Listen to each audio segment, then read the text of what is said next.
হযরত লোকমান এইরকম প্রজ্ঞাপূর্ণ কর্ম করতেন, কথা বলতেন প্রজ্ঞাপূর্ণ কথা। আল্লাহ রাব্বুল আলামিন সেই কথাই বলেন, ওয়ালাকাদ আতাইনা লুকমানাল হিকমা, আমি লোকমানকে হিকমত প্রদান করেছি, প্রজ্ঞা দান করেছি। কেন? আল্লাহ তাআলা বলেন, আনিশকুরু লিল্লাহ, সে জানি শুকরগুজার বান্দা হয়, আল্লাহ তাআলার কৃতজ্ঞতা প্রকাশ করে। তার মানে নেয়ামত শুধু টাকা পয়সা ধন দৌলত সুস্থতা নয়, বরং সঠিক দ্বীনের বুঝ পাওয়া, এটাও বড় একটা নেয়ামত। আমরা তো মনে করি টাকা পয়সা ধন দৌলত গাড়ি বাড়ি এগুলাই মনে হয় নেয়ামত। আসলে এগুলাই যে শুধু নেয়ামত তা না। এই যে জ্ঞান মানুষ পায়, দ্বীনের বুঝ পায়, দ্বীনের উপরে চলতে পারে, এটাও আল্লাহ তাআলার পক্ষ থেকে বড় একটা নেয়ামত। হযরত লোকমান যেন আল্লাহ তাআলার শুকরিয়া আদায় করে। হযরত লোকমান কেমন শুকরগুজার বান্দা ছিলেন। হযরত লোকমান একদিন মানুষের সামনে বক্তব্য দিচ্ছেন। উপস্থিত মানুষের মধ্য থেকে একজন দাঁড়ায় গেল, বলে, ও লোকমান, আমি আপনার কাছে একটা জিনিস জানতে চাই, আমার একটা প্রশ্নের জবাব আপনি দেন। কি প্রশ্ন? বলে, আপনি কি সেই লোকমান যেই লোকমান একটা সময় আমার সাথে জঙ্গলের মধ্যে ছাগল চড়াইতো? আপনি সেই লোকমান নাকি? চিন্তা করেন, হযরত লোকমান তখন এতটা প্রসিদ্ধি অর্জন করেছে, দূর দূরান্ত থেকে হাজার হাজার মানুষ তার বক্তব্য শোনার জন্য আসে। এই ব্যক্তি তার অতীত নিয়ে প্রশ্ন করতেছে, হযরত লোকমান কেমন আচরণ করলেন, আর আমরা হলে কেমন করতাম? আমাদের সমাজে অনেক মানুষ এমন আছে, একটা সময় তার টাকা পয়সা ধন দৌলত সম্পদ কিছুই ছিল না, এখন অনেক টাকা পয়সার মালিক হয়ে গেছে, সম্পদের সম্মানের মালিক হয়ে গেছে। কেউ যদি তার অতীতের কষ্টের কথা স্মরণ করায় দেয়, সে রাগ হয়, বরং অনেক ক্ষেত্রে মানুষ তার ওই কষ্টের অতীতকে অস্বীকার করে বসে। আছে না এরকম লোক অনেক? এ যত সম্পদের মালিক হোক না কেন, যে তার অতীতকে ভুলে গেল, ও নাশকরগুজার বান্দা। ওর মধ্যে আল্লাহ তাআলার কৃতজ্ঞতা নাই। আর যার মধ্যে আল্লাহ তাআলার নেয়ামতের কৃতজ্ঞতা প্রকাশের যোগ্যতা আছে, সে কখনো অতীতকে অস্বীকার করে না। আশহাদু আন্না সাইয়্যিদানা ওয়া সানাদানা ওয়া হাবিবানা ওয়া তাবিবানা وأولانا ومولانا محمد صلى الله تعالى عليه وعلى آله وأصحابه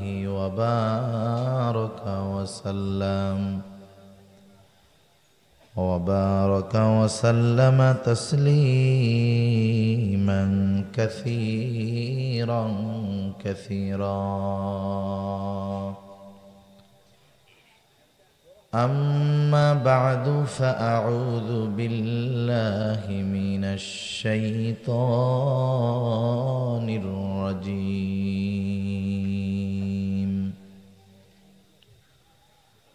بسم الله الرحمن الرحيم.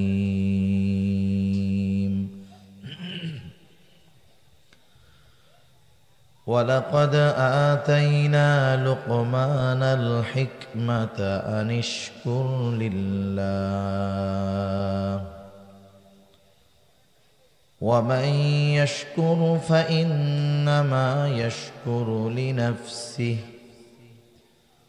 ومن كفر فإن الله غني حميد.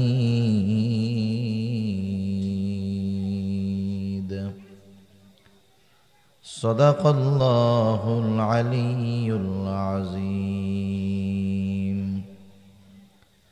আমরা মহব্বতের সাথে সবাই দুরূদ শরীফ পাঠ করি।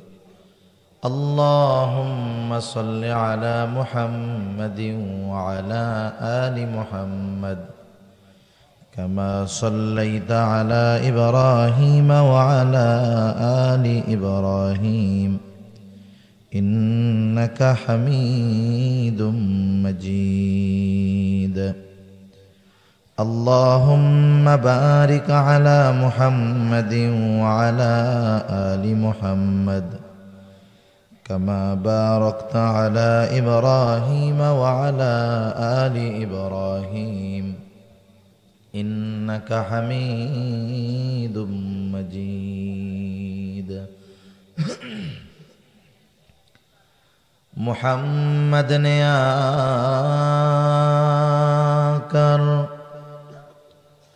کفر کو مٹایا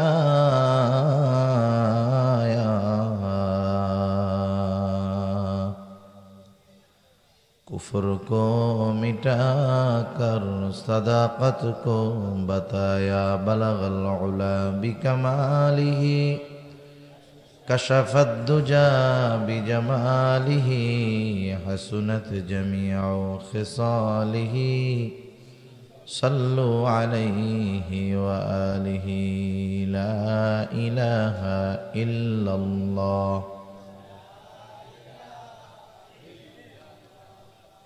لا إله إلا الله لا إله إلا الله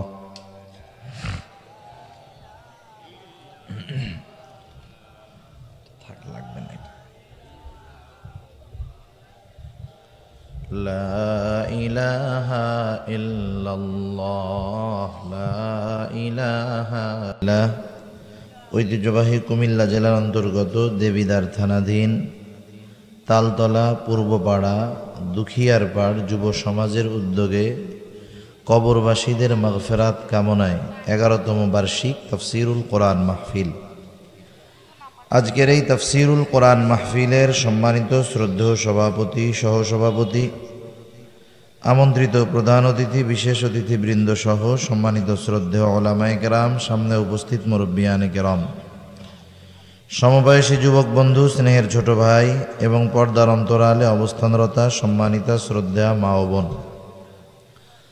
দয়াময় আল্লাহ রব্বুল আলামিনের দরবারে অগণিত শুকর যে মহান মালিক আমাদের হায়াতে বরকত দিয়ে সুস্থ রেখে এতক্ষণ পর্যন্ত খুবই গুরুত্বপূর্ণ আলোচনা শ্রবণ করবার, আমাকেও আপনাদের খেদমতে কিছু দ্বীনি কথা পেশ করবার সুযোগ যে মহান মালিক দান করেছেন, সেই মহান মনিবকে খুশি করার জন্য মহব্বতের সাথে জবান খুলে অন্তর থেকে আমরা একবার কালিমাতুশ শুকর পাঠ করি, আলহামদুলিল্লাহ। অগণিত দুরুদ ও সালাম সৈয়দুল আম্বিয়া, আশরাফুল আম্বিয়া, খাতামুল আম্বিয়া, বিশ্বনবী, শেষ নবী, শ্রেষ্ঠ নবী মুহাম্মদুর রাসূলুল্লাহ সাল্লাল্লাহু আলাইহি ওয়াসাল্লামের প্রতি। আল্লাহ তাআলা আমাদেরকে এখানে আসার বসার তৌফিক দিয়েছেন, তাই আমরা আসতে পেরেছি, বসতে পেরেছি। আল্লাহ তাআলা যদি তৌফিক না দিতেন আমরা আসতেও পারতাম না, বসতেও পারতাম না। এমন নয় যে এখানে সারা রাত বসে থাকতে হবে। আপনারা কেউ সারা রাত থাকবেন? আপনারা থাকলেও আমি থাকবো না, তার মানে আমিও সারা রাত থাকবো না, আপনারাও সারা রাত থাকবেন না। এই জায়গা একটা খোলা জায়গা, সাধারণ জায়গা, কিন্তু এই জায়গাটা এই কোরআনের মাহফিলের কারণে এখন দুনিয়ার জান্নাতের বাগানে পরিণত হয়ে গেছে। সুবহানাল্লাহ। হযরত আনাস রাদিয়াল্লাহু তাআলা আনহু থেকে বর্ণিত হাদিস, রাসূলুল্লাহ সাল্লাল্লাহু আলাইহি ওয়াসাল্লাম বলেন, তোমরা যখন জান্নাতের বাগানের পাশ দিয়ে যাবা, জান্নাতের বাগান যখন অতিক্রম করবা, তখন তোমরা জান্নাতের বাগান থেকে ফল সংগ্রহ করবা। সাহাবারা জিজ্ঞাসা করলো, ইয়া রাসূলুল্লাহ, দুনিয়ার মধ্যে জান্নাতের বাগান, এটা আবার কোথায়? নবীজি সাল্লাল্লাহু আলাইহি ওয়াসাল্লাম বললেন, জিকিরের মজলিস হলো জান্নাতের বাগান। সুবহানাল্লাহ। জিকিরের মজলিস দ্বারা উদ্দেশ্য কি? যেখানে আল্লাহ তাআলার স্মরণ করা হয়।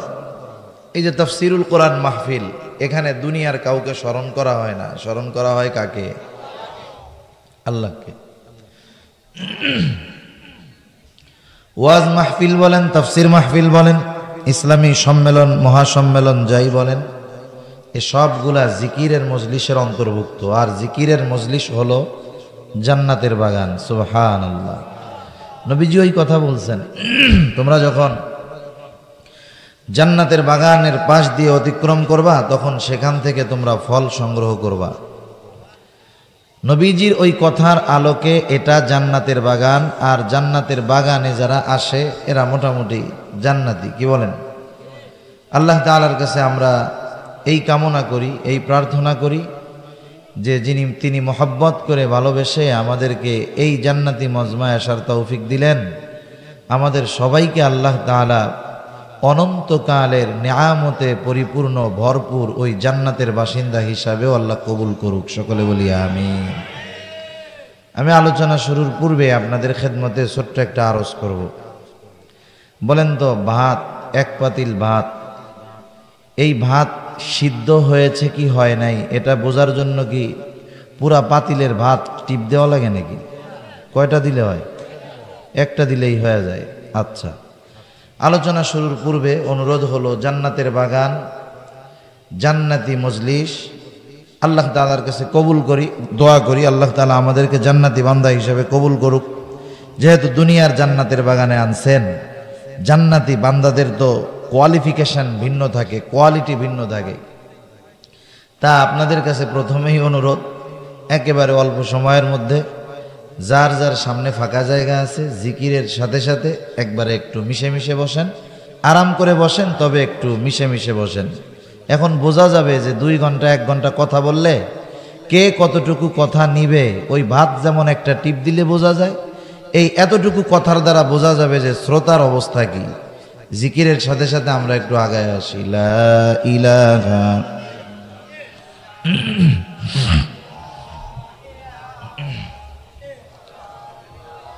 লা ইলাহা ইল্লাল্লাহ, লা ইলাহা ইল্লাল্লাহ। যার সামনে ফাঁকা জায়গা আছে সেই একটু আগায় চলে আসেন। পেছনে যার সামনে ফাঁকা জায়গা আছে একটু মেহেরবানি করে আগায় আসেন। লা ইলাহা ইল্লাল্লাহ, লা ইলাহা ইল্লাল্লাহ।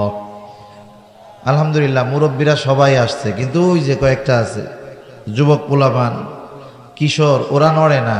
মুরব্বীদের এখনো নড়াচড়ার শক্তি আছে, ওটা শেষ। আল্লাহ ওদেরকে একটু নড়াচড়ার শক্তি দান করেন, বলেন আমিন।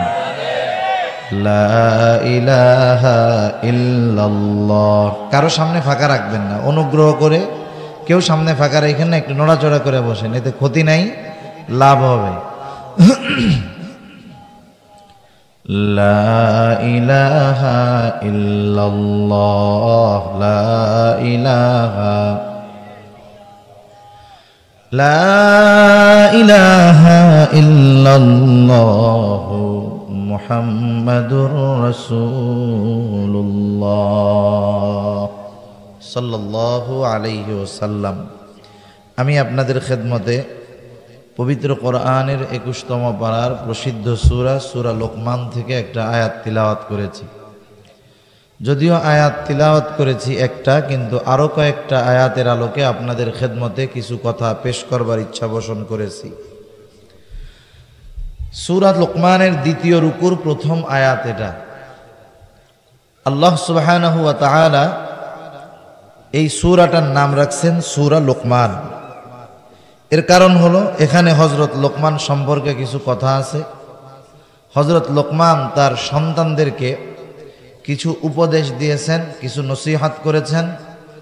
এই উপদেশগুলা, বাবা সন্তানকে যেই উপদেশগুলা করেছে, এই উপদেশগুলা আল্লাহ তাআলার কাছে এত পছন্দনীয় হয়েছে, এত ভালো লেগেছে যে আল্লাহ তাআলা কোরআনুল কারীমে হযরত লোকমানের উপদেশগুলাকে ওহী হিসাবে প্রেরণ করে দিয়েছেন। সুবহানাল্লাহ। উদ্দেশ্য এইটা নয় যে আমরা এই ঘটনা জানলাম যে হযরত লোকমান তার ছেলেকে কি কি উপদেশ দিয়েছে, আমরা এটা জানলাম, এতটুকু উদ্দেশ্য নয়।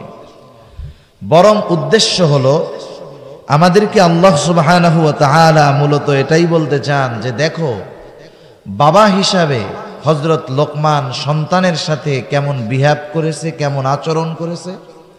আমরা যারা বাবা হয়েছি, আল্লাহ তাআলা যাদেরকে বাবা হওয়ার তৌফিক দিবেন, তারাও জানি হযরত লোকমানের মতো সন্তানদেরকে এইরকম নসিহত উপদেশ প্রদান করে, তাহলে কি হবে? বাবা যদি সন্তানদেরকে ভালো মতো গাইড করে, আয়ত্তের মধ্যে রাখে, তাহলে ওই সন্তান সুসন্তানে পরিণত হবে। ঠিক কিনা বলেন? হযরত লোকমানের নসিহতগুলা আল্লাহ তাআলা এই দ্বিতীয় রুকুর মধ্যে বর্ণনা করছেন। আল্লাহ তাআলার বর্ণনা শৈলী কত সুন্দর! যদি এমনটা হতো যে হযরত লোকমানের কোনো পরিচয় না দিয়েই আল্লাহ তাআলা হযরত লোকমানের নসিহতগুলা বর্ণনা শুরু করতেন, তাহলে এখানে একটা অসুন্দর ভাব হয়তো আসতো। কিন্তু আল্লাহ সুবহানাহু ওয়া তাআলা কত সুন্দর যে নসিহতগুলা বর্ণনা করার আগে আল্লাহ তাআলা হযরত লোকমানের সামান্য পরিচয় আমাদের খেদমতে তুলে ধরেছেন। আমাদের সামনে হযরত লোকমানের সামান্য সাম্যক পরিচয় আল্লাহ তাআলা তুলে ধরেছেন। কেন? কারণ আপনাদের এলাকার যিনি চেয়ারম্যানকে আপনারা সবাই চিনেন না? চেয়ারম্যান সাহেব যদি কোনো কথা বলে গুরুত্ব সহকারে শুনেন না? কেন শুনেন? কারণ আপনারা তার ব্যাপারে জানেন যে লোকটা চেয়ারম্যান, আমাদের ইউনিয়নের একজন সম্মানিত ব্যক্তি, তার কথা গুরুত্ব সহকারে শুনেন, তাকে আপনারা যথেষ্ট তার পদের কারণে রেসপেক্ট করেন, সম্মান করেন।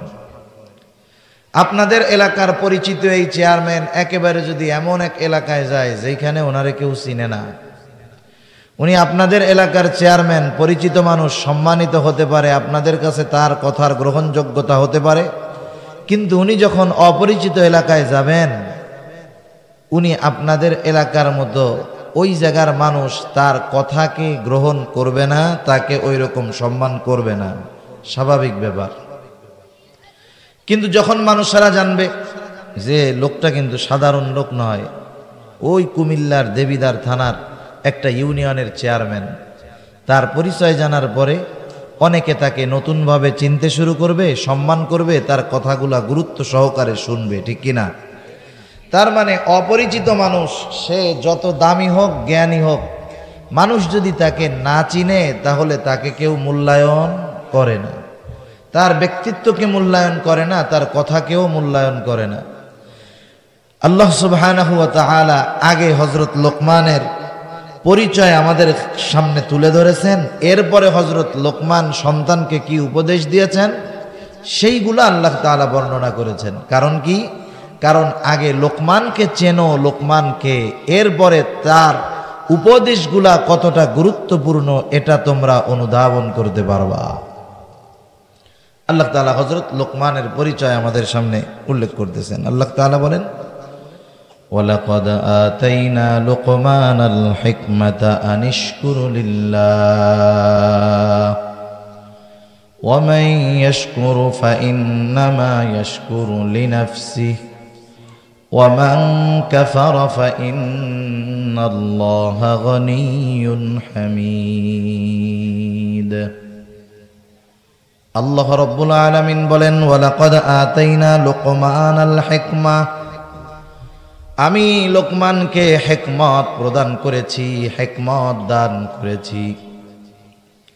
তাফসীরে ইবনে কাসীরের মধ্যে হযরতে কাতাদা রাহমাতুল্লাহি আলাইহি থেকে বর্ণনা, আল্লাহ রাব্বুল আলামিন হযরত লোকমানকে দুটো জিনিস থেকে একটাকে গ্রহণ করার সুযোগ দিয়েছেন। একটা ছিল নবুয়ত আর একটা ছিল হিকমত।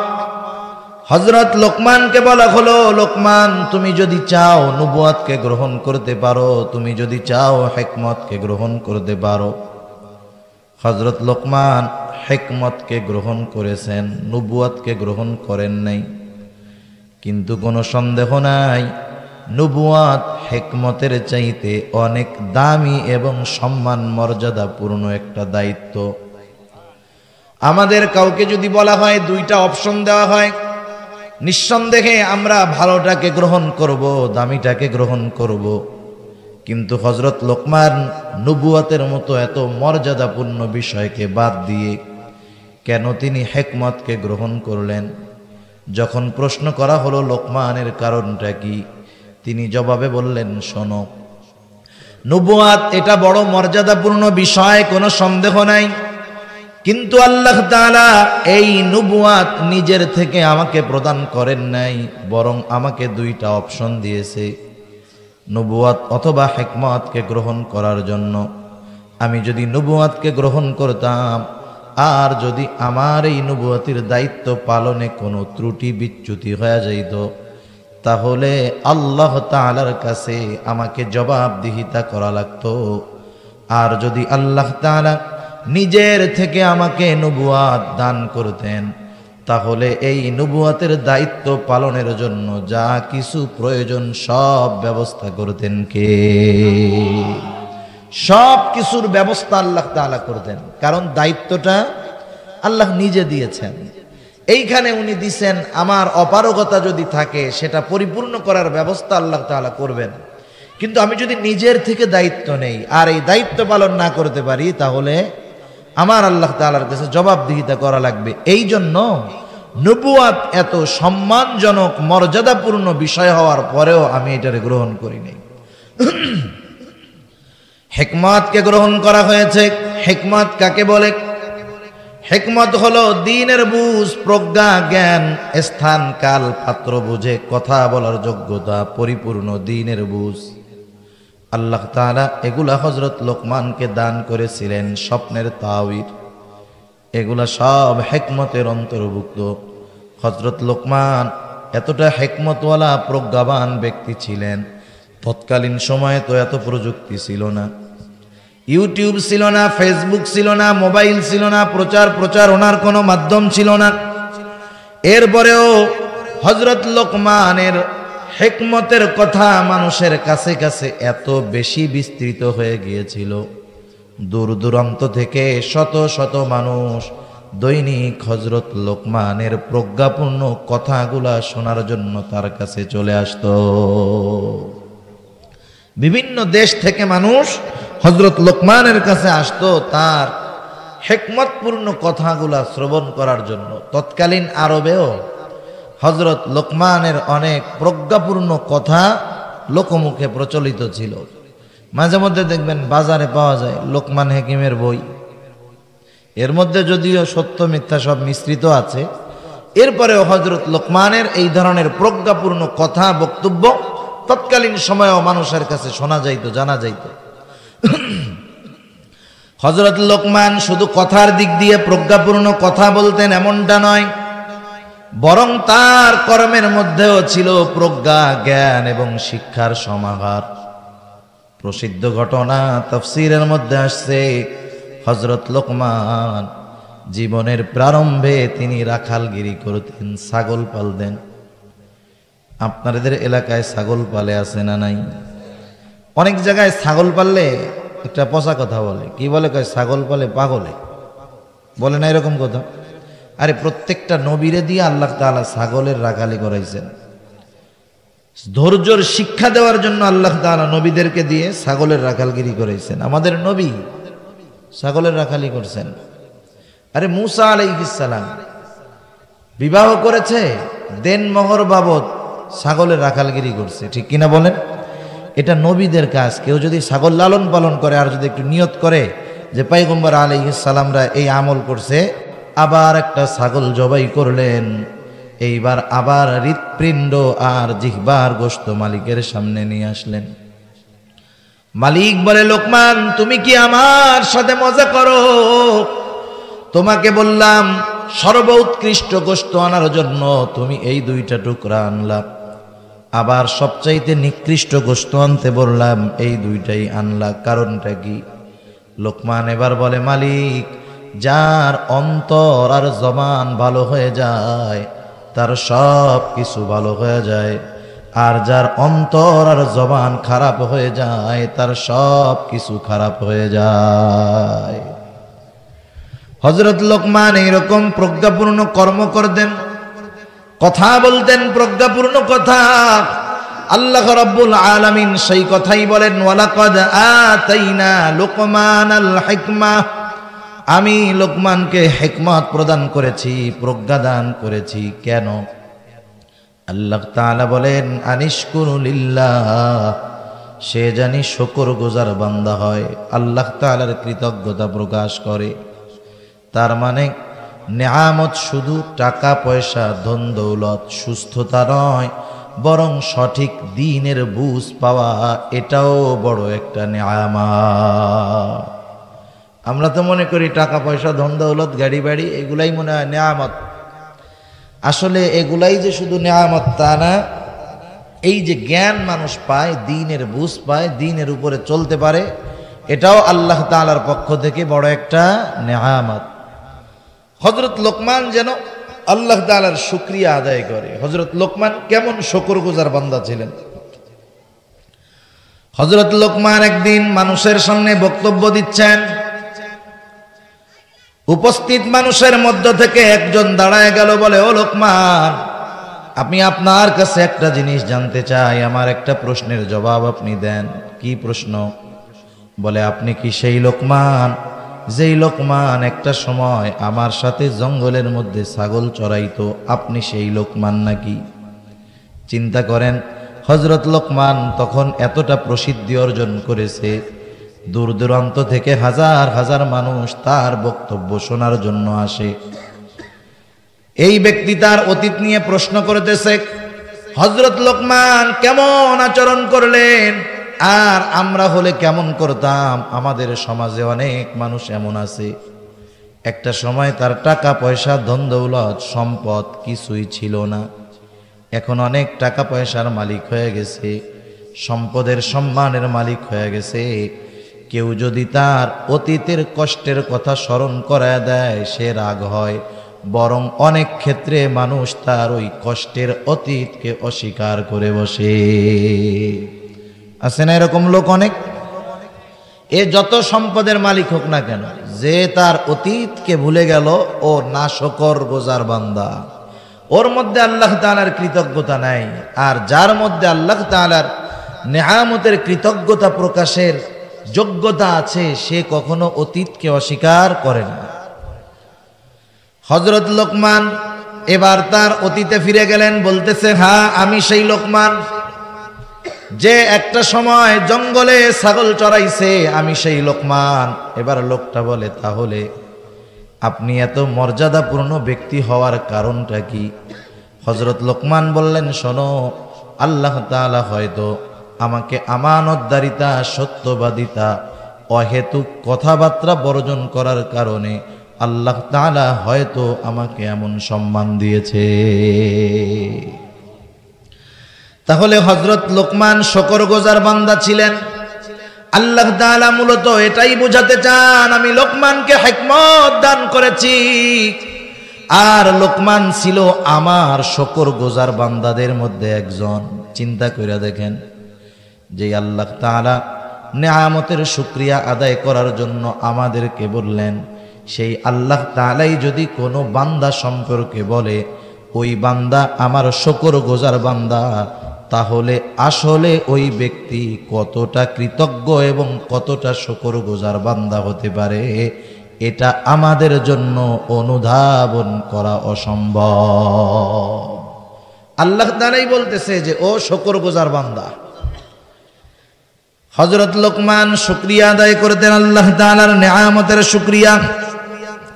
এরপর আল্লাহ রাব্বুল আলামিন বলেন, ওয়ামান ইয়াশকুরু ফাইন্নামা ইয়াশকুরু লিনাফসিহি, যে আল্লাহ তাআলার কৃতজ্ঞতা প্রকাশ করে সে তা নিজের জন্যই করে।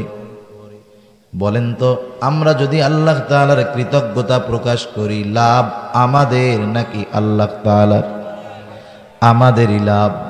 এজন্য আল্লাহ তাআলা আরেক জায়গায় বলেন, লা ইন শাকারতুম লা আযীদান্নাকুম ওয়া লা ইন কাফারতুম ইন্না আযাবি লাশাদীদ।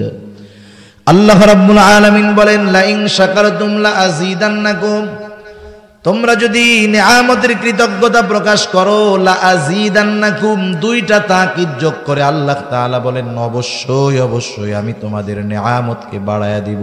সুবহানাল্লাহ। যে কোনো নেয়ামতের জন্য শুকরিয়া আদায় করতে হবে। আমি আপনি সুস্থ আছি, এটা আল্লাহ তাআলার পক্ষ থেকে নেয়ামত। আমরা এই সুস্থতার শুকরিয়া আদায় করব। সম্পদ দিয়েছে আল্লাহ তাআলা, সম্পদের শুকরিয়া আদায় করব। সম্মান দিয়েছে, আল্লাহ তাআলা সম্মানের শুকরিয়া আদায় করব। কোনো বান্দা যখন নেয়ামত পাওয়ার পর ওই নেয়ামতের শুকরিয়া আদায় করে, ওই ব্যক্তি কখনো তার সম্পদ সম্মানের কারণে অহংকারী হয় না। যারাই কৃতজ্ঞতা প্রকাশ করতে পারে না, এরাই অধিকাংশ ক্ষেত্রে অহংকারী হয়ে যায়। আর অহংকারী যে হয়ে যায়, তার দুনিয়া আখিরাত বরবাদ হয়ে যায়।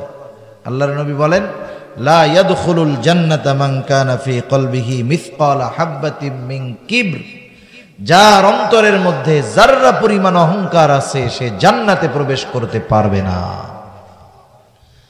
হযরত লোকমান শুকরগুজার বান্দা ছিলেন, আর আল্লাহ তাআলা বললেন যে শুকরিয়া আদায় করে সে তা নিজের জন্যই করে। তাহলে শুকরিয়া আদায় করলে আল্লাহ তাআলা আবার বলেন, অবশ্যই অবশ্যই আমি তার জন্য নেয়ামতকে আরো বাড়ায় দিব। কিন্তু কেউ যদি নাশুকরি করে, নেয়ামতের শুকরিয়া আদায় না করে, আল্লাহ তাআলা বলেন, ইন্না আযাবি লাশাদীদ। কেউ যদি কুফরি করে, সে যাই না রাখুক, আমার আযাব বড় শক্ত, বড় কঠোর। ওয়ালা ইন কাফারতুম ইন্না আযাবি লাশাদীদ। আর তোমরা যদি কুফরি করো, শুকরিয়া আদায় না করো, জেনে রাখো আমার আযাব বড় কঠোর। প্রথম আযাব কি হবে?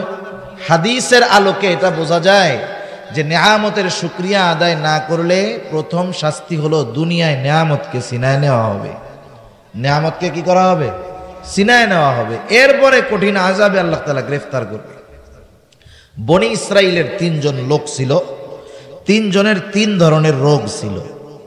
একজন ছিল কুষ্ঠরোগী, আর একজন ছিল টাকলু, আর একজন ছিল অন্ধ। এরা শুধু আফসোস করতো আর বলতো, আহারে আমার কুষ্ঠ রোগ যদি চলে যাইতো কতই না ভালো হতো। কারণ তার এই কুষ্ঠ রোগের কারণে কোনো মানুষ তার কাছে আসতো না, ভিড়তো না। টাক মাথায় যার চুল নাই, তারে মানুষে খুব তিরস্কার করতো, কেউ তার কাছে আসতো না। লজ্জায় সে ঘর থেকে বাহির হতো না। অন্ধ যে আছে, সে তো চোখে কোনো কিছুই দেখতো না। তারা শুধু বলতো, আহারে আমার চামড়াটা যদি ভালো হয়ে যাইতো, আমার টাক মাথায় যদি চুল গজায় যাইতো, আমার চোখ দুটো যদি ভালো হয়ে যাইতো, কতই না ভালো হইতো। আল্লাহ তাআলা তাদের 3 জনকে পরীক্ষা করতে চাইলেন। বুখারীর হাদিস, আল্লাহ রাব্বুল আলামিন একজন ফেরেশতাকে পাঠিয়ে দিলেন। ওই ফেরেশতা এবার কুষ্ঠরোগীর কাছে এসে হাজির, বলতেছে, ভাই কি অবস্থা তোমার? তোমার কি মন চায়? বলে, আমার মন চায় আমার গায়ের রংটা যদি সুন্দর হয়ে যাইতো, আমার কুষ্ঠ রোগটা যদি দূর হয়ে যাইতো, কতই না ভালো হতো। আল্লাহ তাআলার আদেশে ফেরেশতা আসছে, গায়ে হাত বুলায় দিছে, চামড়া সুন্দর হয়ে গেছে, সুন্দর কালার হয়ে গেছে। তোমার কোন প্রাণী প্রিয়? বলে, আমার উট অথবা গরু প্রিয়। তাকে একটা গরু দেওয়া হলো। ফেরেশতা দোয়া করলো, যাও তোমার এই গরুর মধ্যে আল্লাহ তাআলা, তোমার এই উটের মধ্যে আল্লাহ তাআলা বরকত দিয়া দিবে। এইবার দ্বিতীয় জন, যার মাথায় চুল নাই, টাক, তার কাছে গিয়া হাজির, কি মন চায়? বলে, আমার মাথা যদি টাকটা ঢেকে যেত, টাক মাথায় যদি চুল গজায় যাইতো, ভালো হইতো। ফেরেশতা এবার মাথায় হাত বুলায় দিল, টাক মাথায় চুল গজায় গেল, সুন্দর দেখা যাইতেছে। কি প্রাণী তোমার প্রিয়? বলে, আমার গরু প্রিয়। তাকে একটি গর্ভবতী গাভী দেওয়া হলো। ফেরেশতা দোয়া করলো, আল্লাহ রাব্বুল আলামিন তোমার এই গাভীর ভিতরে বরকত দান করবে। এইবার গিয়া অন্ধর কাছে হাজির, কি মন চায়? বলে, আমার চোখ যদি ভালো হয়ে যাইতো, আমি সব কিছু দেখতে পারতাম। তার চোখের উপরে হাত বুলায় দিল, তার চোখ ভালো হয়ে গেল, দৃষ্টিশক্তি ফিরে পেল। তোমার কি প্রাণী প্রিয়? বলে, ছাগল। একটা গর্ভবতী ছাগল তাকে দেওয়া হলো। দোয়া করা হলো, আল্লাহ তাআলা তোমার এই ছাগলের মধ্যে বরকত দান করবে। কিছু কাল অতিবাহিত হলো। ওই যে কুষ্ঠরোগী যে সুস্থ হয়ে গিয়েছিল, উট এত পরিমাণ বরকত হলো, একটা মাঠ ভরা শুধু তার উট আর উট। ওই টাকলু, তার গাভীর মধ্যে এত বরকত, একটা মাঠ ভরা শুধু তার গরু আর গরু। এইবার ওই যাকে ছাগল দেওয়া হয়েছে, বিশাল এক প্রান্তর জুড়ে শুধু তার ছাগল আর ছাগল। এক সময় কিছু ছিল না, আল্লাহরে ডাকতো। এখন আল্লাহ তাআলা সব কিছু দিছে, এখন কি আগের মতো আল্লাহ তাআলার কৃতজ্ঞতা প্রকাশ করে কিনা? আল্লাহ তাআলা পুনরায় পরীক্ষা নেওয়ার জন্য ফেরেশতারে পাঠায়া দিলেন। ফেরেশতা আইসা কুষ্ঠরোগীর কাছে আইসা বলতেছে, আহারে আমি অনেক দূরের মুসাফির, ফিরে যাওয়ার মতো আমার কোনো কিছু নাই, তুমি তোমার এত উট থেকে একটা উট আমাকে দাও, আমি তাহলে ওই উটের দ্বারা আমি আমার গন্তব্যে পৌঁছায়া যাইতে পারবো। সে বলতেছে, না, আমি অনেক ঋণ আছি, আমি তোমার এটা দিতে পারবো না। এবার ফেরেশতা বলে, আরে তুমি সেই লোক না যে এক সময় কুষ্ঠরোগে আক্রান্ত ছিলা, কিছুই তোমার ছিল না, তুমি কি সেই লোক না? এইবার ওই লোকটা বলে, না, আমি কুষ্ঠরোগী ছিলাম না, গরিব ছিলাম না, আমার পূর্বপুরুষ থেকে আমি সম্পদের মালিক। আমি আগে কি কইছি যে দেখেন, যারা নেয়ামতের শুকরিয়া আদায় করে না, এরা কষ্টের অতীতকে অস্বীকার করে। তাকে ফিরাইয়া দেওয়া হলো। ফেরেশতা এবার বলতেছে, তুমি যদি মিথ্যা কথা বলে থাকো, আল্লাহ তাআলা জানি তোমাকে আগের অবস্থায় ফিরাইয়া দেয়। এবার দ্বিতীয় জন, ওই যে টাক মাথা, তার কাছে গেছে, একই কথা বলে, একটা গরু দাও, আমি আমার গন্তব্যে পৌঁছায়া যাইতে পারবো। বলে, না, আমি অনেক ঋণ, দিতে পারবো না। এরপরে বলে, আরে তুমি তো সেই লোক যার মাথায় চুল ছিল না, লজ্জায় ঘর থেকে বাহির হইতা না, আল্লাহ তাআলা তোমার মাথায় চুল গজায়া দিল, তোমার সম্পদের মধ্যে বরকত দিল।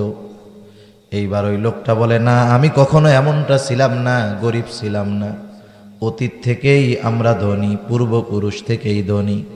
ফেরেশতা এবার বলতেছে, তুমি যদি মিথ্যা কথা বলে থাকো, তাহলে জানি আল্লাহ তাআলা তোমাকে আগের অবস্থায় ফিরায় দেয়। এইবার চলে গেছে অন্ধের কাছে, যায় বলে, আরে তুমি তো সেই লোক অন্ধ, এক সময় তোমার দৃষ্টিশক্তি ছিল না, কিছুই ছিল না, আল্লাহ তাআলা তোমাকে কত সম্পদ দিয়েছে, তুমি আমার একটা ছাগল দাও, যাতে করে আমি আমার গন্তব্যে পৌঁছায়া যাইতে পারি। এইবার অন্ধ বলতেছে, হ্যাঁ, তুমি ঠিক বলেছ, একটা সময় আমার দৃষ্টিশক্তি ছিল না, সম্পদ ছিল না, আল্লাহ তাআলা দয়া করে আমার দৃষ্টিশক্তি ফিরাইয়া দিয়েছেন, আমাকে আল্লাহ তাআলা সম্পদ দিয়েছে। হাদিসের মধ্যে আসছে, ওই ব্যক্তি এবার ওই মানবরূপী ফেরেশতাকে বলতেছে, একটা নয়, আজকে তোমার যতগুলা ছাগল মন চায় তুমি নিয়ে যাও, তোমাকে আমি বাধা দিব না। অতীতকে স্বীকার করছে। এইবার ফেরেশতা বলতেছে, না, তোমার ছাগল আমার লাগবে না, আল্লাহ তাআলা আমাকে তোমাদের তিনজনের পরীক্ষা নেওয়ার জন্য পাঠিয়েছে। আগের দুইজন পরীক্ষায় ফেল, নেয়ামতের শুকরিয়া আদায় করে নাই, সম্পদ শেষ। আল্লাহ তাআলা তোমার সম্পদের মধ্যে আরো বরকত দিবে। তাহলে চিন্তা করে দেখেন, যে ব্যক্তি শুকরিয়া আদায় করে এতে কোনো লস নাই, বরং নেয়ামতের শুকরিয়া আদায় করলে নেয়ামত আরো বাড়ায়া দেয় কে? সেজন্য আল্লাহ তাআলা বলেন, ওয়া মান ইয়াশকুরু ফাইন্নামা ইয়াশকুরু লিনাফসিহি ওয়া মান কাফারা ফাইন্নাল্লাহা গনিয়্যুন হামিদ। আর যারা কুফরি করে, নেয়ামতের শুকরিয়া আদায় করে না, তারা জাইনা রাখুক, ফাইন্নাল্লাহা গনিয়্যুন হামিদ, আল্লাহ তাআলা হলেন অমুখাপেক্ষী সপ্রশংসিত সত্তা। এমনটা নয় যে আমরা যদি সবাই আল্লাহ তাআলার শুকরিয়া আদায় করি, এতে আল্লাহ তাআলার সম্মান, ইজ্জত, জালালিয়াত এগুলো আরো বাইরা যাবে, বিষয়টা এমন নয়। তামাম দুনিয়ার সব মানুষ যদি আল্লাহ তাআলার কৃতজ্ঞতা প্রকাশ করে, এতে আল্লাহ তাআলার সম্মান বাড়বে, এমনটা নয়। আবার তামাম দুনিয়ার সব মানুষ যদি আল্লাহর নাশুকরি করে, এতে আল্লাহ তাআলার সম্মান কমে যাবে, বিষয়টা এমন নয়। কৃতজ্ঞতা প্রকাশ করলে লাভ আমাদের, না করলে ক্ষতি আমাদের। এই জন্য জানায়া দিলেন আল্লাহ তাআলা, তোমরা এমনটা মনে করো না যে আমি তোমাদের প্রশংসার মুখাপেক্ষী, বরং আল্লাহ হলেন অমুখাপেক্ষী সপ্রশংসিত সত্তা। মূল কথা হলো আল্লাহ তাআলা এখানে জানাইলেন যে লোকমান একজন শুকরগুজার বান্দা ছিল। সেই লোকমান তার সন্তানদেরকে কি উপদেশ দিয়েছেন, এবার আল্লাহ তাআলা এক এক করে আমাদের সামনে এগুলো বর্ণনা করতেছেন। আল্লাহ রাব্বুল আলামিন এবার হযরত লোকমানের নসিহতগুলো বর্ণনা করেন। আল্লাহ তাআলা বলেন, ওয়ালাকাদ আতাইনা লোকমানাল হিকমাতা আনিশকুরু লিল্লাহ ওয়া মান ইয়াশকুরু ফাইন্নামা ইয়াশকুরু লিনাফসিহি ওয়া মান কাফারা ফাইন্নাল্লাহা গনিয়্যুন হামিদ। এরপরে হযরত লোকমান সন্তানকে বলতেছে, ওয়া ইয ক্বালা লুকমানু লিবনিহি ওয়া হুয়া ইয়াইদুহু ইয়া বুনাইয়া লা তুশরিক বিল্লাহ। হযরত লোকমান সন্তানকে প্রথম উপদেশ দিচ্ছে। বাপ ছেলেকে উপদেশ দিবে, এটা বাবার একটা দায়িত্ব। কিন্তু আমাদের দেশে বাপ যে সন্তানকে উপদেশ দেয় এর সিস্টেমটা ভুল। বাচ্চা ছেলেটা যখন বড় হয়েছে, 12, 14, 15 বছর বয়স হয়ে গেছে, বাপ যদি ছেলেরে কোনো উপদেশ দিতে চায় কোন সময় দেয় জানেন? যখন খাইতে বসে। তখন খাইতে বসতে রুমের ওই পার থেকে বলবো, হ্যাঁ খাও খাও, বাপের হোটেলে খাও, তো নামাজ কালাম নাই, কাম কাজ নাই, খাও খাও, মরলে টের পাইবা। আমাদের দেশের বাপরা এই ধরনের নসিহত সন্তানদেরকে বেশি করে। এতে আরো কি হয় জানেন?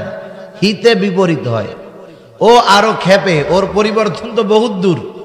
ও আরো খারাপ কাম যেটা করতো আরো বেশি করে করে। ও কইতে, আগে তো সিগারেট খাইতাম, এখন গাঁজা খাবো, যাও যা হয় হবে। সেজন্য উপদেশের একটা সিস্টেম আছে। সিস্টেমটা কি? আপনি তার জন্মদাতা পিতা, একসাথে খাইতে বসেন সামনে, সুন্দরভাবে নিজের হাতে তার প্লেটে খাবারটা বাইরে দেন। ছেলেটা অবাধ্য হোক কোনো সমস্যা নাই, প্লেটদের নিজের হাতে খাবার বেড়ে দেন। বড় মাছটা পিসটা তার পেটে তুলে দেন। খাওয়া দাওয়া শেষ। এবার আপনি বলেন, আমার সন্তান, তোমার সাথে কিছু কথা বলতে চাই, সময় হবে নাকি? বলেন তো, এই রকম মিষ্টি ভাষায় আবেগের সাথে কোনো বাবা যদি সন্তানকে কিছু কথা বলতে চায়, ওই সন্তান যত কঠোর হৃদয়ের হোক না কেন, বাবার কথা শুনবে কি শুনবে না? এবার সুন্দর মতো বসাইলেন। হযরত লোকমান সন্তানকে কিভাবে বলতেছে? আল্লাহ তাআলা বলতেছেন, ইয়া বুনাইয়া, হে আমার বৎস। আরবিতে কিছু শব্দ আছে যেগুলা বাংলা অর্থ দিয়ে এর গভীরে যেই অর্থ নিহিত আছে সেটা বোঝানো যায় না। এর শব্দটার ভিতরে একটা আবেগ আছে, মহব্বত আছে, ভালোবাসা আছে। আপনি আপনার ভাষায় সন্তানকে বসান, বুঝান, বলেন। এরপরে বলেন, ও আমার সন্তান, কত কষ্ট তোমার জন্য করছি, কত আনন্দ ফুর্তি তোমার জন্য আমাদের অন্তরের মধ্যে ছিল। ও আমার সন্তান, তুমি যেই অপরাধটা করতেছ, আমি তোমার বাবা, তোমার এই কাজের দ্বারা আমার হৃদয়ে বড় কষ্ট লাগে, আমি কষ্ট পাই, তোমার মা কষ্ট পায়। তোমার ওই কাজটার জন্য সমাজের মানুষের কাছে আমার মাথা নিচু করে চলতে হয়। আমি বাবা হিসাবে তোমাকে এটা বলতে চাই, তুমি ওই অপরাধমূলক কাজটা তুমি ছেড়ে দাও। যদি 10 দিন ছেলেকে এইরকম সুন্দর ভাষায় নসিহত করেন, আশা করা যায় ওই সন্তান যতই অবাধ্য হোক না কেন, বাবার ওই আবেগ মাখা নসিহতের কারণে সন্তানটা আবার পথে ফিরে আসবে। এরকম কেউ করে না, সেই জন্য ফলও ভালো হয় না। হযরত লোকমান সন্তানকে আবেগের সাথে, মোহাব্বত, ভালোবাসার সাথে উপদেশ দিচ্ছেন, ও আমার বৎস, ইয়া বুনাইয়া লা তুশরিক বিল্লাহ, হে আমার বৎস, তুমি আল্লাহ তাআলার সাথে শিরিক কইরো না। সন্তানেরকে প্রথম উপদেশ হযরত লোকমানের, আল্লাহ তাআলার সাথে শিরিক কইরো না। তাওহীদের শিক্ষা, ঈমানের শিক্ষা বাবা সন্তানকে দিচ্ছে। কারণ বলেন তো, কোনো বাবা কি এটা চাইবে নাকি যে তার সন্তান দুনিয়ার মধ্যে আগুনে পুড়ে যাক? কেউ চাবে? এই যে শিক্ষাটা দিল, আল্লাহর সাথে শিরিক করো না, এই উপদেশের মাধ্যমে বাবা তার সন্তানকে অনন্তকালের জাহান্নামের আগুন থেকে বাঁচানোর ব্যবস্থা করে দিল। প্রত্যেকটা বাবার এই দায়িত্ব যে তার সন্তানকে তাওহীদের শিক্ষা দেওয়া, একত্ববাদের শিক্ষা দেওয়া, আল্লাহ তাআলার পরিচয় জানায়া দেওয়া। এখন যদি আপনাদের জিজ্ঞাসা করি যে আপনাদের যাদের সন্তান বালেগ হইছে, বালেগ প্রাপ্তবয়স্ক হইছে, কয়জন বাপ আছেন যে প্রাপ্তবয়স্ক ওই ছেলেটাকে আপনি এই কথা শিক্ষা দিচ্ছেন যে বাজান এখন তো বালেগ হইছো, তোমার উপরে নামাজ ফরজ হয়ে গেছে, ইমানটা তো ঠিক রাখতে হবে, যদি ইমান ঠিক না থাকে নামাজ তো হবে না, কাজ হবে না। তো তুমি এক কাজ করো বাবা, জীবনে যাই করো আল্লাহর সাথে কখনো শিরিক করবা না। যাদের সন্তান বালেগ হয়ে গেছে, আলেম হোক হুজুর হোক আর যেই হোক, আমার মনে হয় না একজনও এই কথা বলতে পারবেন আমি আমার বালেগ সন্তানকে এই উপদেশটা দিছি। আসেননি দুই একজন আল্লাহর বান্দা? পাওয়া যাবে না। এটা আমাদের দায়িত্ব ছিল সন্তানকে এই কথা বলা যে আল্লাহর সাথে শিরিক করো না। কেন শিরিক করবা না? আল্লাহ রাব্বুল আলামিনের সাথে কেন শিরিক করবা না? ইন্নাশ শিরকা লাযুলমুন আযীম। কারণ শিরক হলো মহা অন্যায়। দুনিয়াতে একটা মানুষ যত পাপ করুক না কেন সব পাপ আল্লাহ ক্ষমা করে দিবে, কিন্তু কেউ যদি আল্লাহ তাআলার সাথে শিরিক করে আল্লাহ তাআলা তার শিরকের গুনাহ তাওবা না করলে ক্ষমা করবে না। আল্লাহ তাআলা বলেন ইন্নাল্লাহা লা ইয়াগফিরু আন ইউশরাকা বিহি ওয়া ইয়াগফিরু মা দুনা যালিকা লিমান ইয়াশা। আল্লাহ রাব্বুল আলামিন বলেন শিরক ব্যতীত সকল গুনাহ আল্লাহ তাআলা ক্ষমা করে দেওয়ার ঘোষণা এই আয়াতের মধ্যে জানায়া দিলেন। শুধু তাই না, কেউ যদি শিরকের উপরে অটল থাকে আর তাওবা ছাড়া মারা যায়, আল্লাহ তাআলা জানায়া দেন তার জন্য আল্লাহ তাআলার জান্নাত হারাম হয়ে যায়। আল্লাহ তাআলা বলেন মাইয়ুশরিক বিল্লাহ ফাকাদ হারামাল্লাহু আলাইহিল জান্নাহ ওয়া মাওয়াহুন নার ওয়া মা লিয-যালিমিন মিন আনসার। আল্লাহ তাআলা বলেন মাইয়ুশরিক বিল্লাহ, যে আল্লাহ তাআলার সাথে শিরিক করে, ফাকাদ হারামাল্লাহু আলাইহিল জান্নাহ, তার জন্য আল্লাহ তাআলা জান্নাতকে হারাম করে দেয়। ওয়া মাওয়াহুন নার, তার আবাসস্থল হবে আগুন জাহান্নাম। ওয়া বিসাল মাসির, আহারে ওই জাহান্নাম কতই না নিকৃষ্ট আবাসস্থল। তাহলে শিরকের কারণে জান্নাত হারাম, জাহান্নামে যাইতে হয়। এখন কোন বাপ চাবে তার ছেলে জাহান্নামে যাক? তাইলে সন্তানকে শিক্ষা দিতে হবে যে বাবা তুমি কখনো শিরিক কইরো না, কারণ শিরক তোমাকে জাহান্নাম পর্যন্ত পৌঁছায়া দিবে। এই দায়িত্ব আমাদের ছিল, কতটুকু পালন করছি আল্লাহ ভালো জানে। হযরত লোকমান এই উপদেশ সন্তানকে দিলেন। এরপরে আল্লাহ তাআলা কিছু উপদেশ গোটা মানব জাতির জন্য দিয়েছেন। আমি সেই দিকে যাব না, আমি আগে হযরত লোকমানের যেই নসিহতগুলা সেগুলা বলবো, এরপরে যদি সুযোগ হয় ওইটা বলবো। তাহলে হযরত লোকমান সন্তানকে প্রথম যেই উপদেশ দিলেন, উপদেশটা হলো কার শিরিক করা যাবে না। আরো জোরে বলেন কার? আল্লাহ তাআলার সাথে শিরিক করা যাবে না। 2 নম্বর উপদেশ হযরত লোকমান সন্তানকে বলতেছে, ইয়া বুনাইয়া ইন্নাহা ইন তাকু মিসকালা হাব্বাতিন মিন খারদালিন ফাতাকুন ফি সখরাতিন আও ফিস সামাওয়াতি আও ফিল আরদি ইয়াতি বিহাল্লাহ। হযরত লোকমান ছেলেকে আল্লাহ তাআলার সূক্ষ্মদর্শিতার ব্যাপারে খবর দিচ্ছে যে তুমি যদি কোনো আমল, সেটা মন্দ হোক আর ভালো হোক, পাপ হোক আর নেকের কাজ হোক, কোনো আমল যদি একেবারে সরিষা দানা পরিমাণও করো, সরিষা দানা পরিমাণ, তোমার কোনো আমল সেটা যদি সরিষা দানা পরিমাণও হয়, ইন্নাহা ইন তাকু মিসকালা হাব্বা, একেবারে সরিষা দানা পরিমাণও হয় কোনো আমল, আর ওই আমলটা যদি কোনো পাথরের মধ্যে হয়, মিন খারদাল, যদি কোনো পাথরের মধ্যে হয়, ফাতাকুন ফি সখরা, তোমার ওই আমলটা যদি কোনো পাথরের মধ্যে হয়, আও ফিস সামাওয়াত, ওই আমলটা যদি আকাশেও হয়, আও ফিল আরদ, আমলটা যদি জমিনের মধ্যেও হয়, বলেন তো ওই আমল যেখানেই রাখা হোক না কেন, করা হোক না কেন, আল্লাহ তাআলা ওই আমল হাজির করতে পারবেন কি পারবেন না? এটা আল্লাহ তাআলার জন্য কঠিন না, এটা সহজ কাজ। রাসূলুল্লাহ সাল্লাল্লাহু আলাইহি ওয়াসাল্লাম বলেন, কোন মানুষ যদি কোনো আমল করে, ওই আমলটা যদি এমন কোন পাথরের মধ্যেও হয় যেই পাথরের কোনো দরজাও নাই, জানালাও নাই, ওই পাথরের মধ্যেও যদি কেউ কোনো আমল করে, সেই আমলটাকেও হাজির করবে আল্লাহ।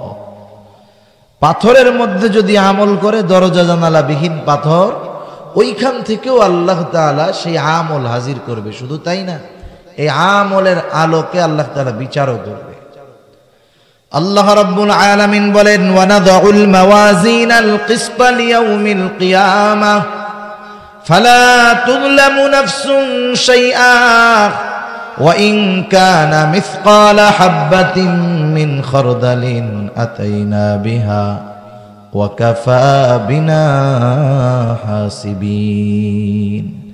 আল্লাহ তাআলা বলেন, আমি কিয়ামতের দিন ইনসাফের আদালত কায়েম করব।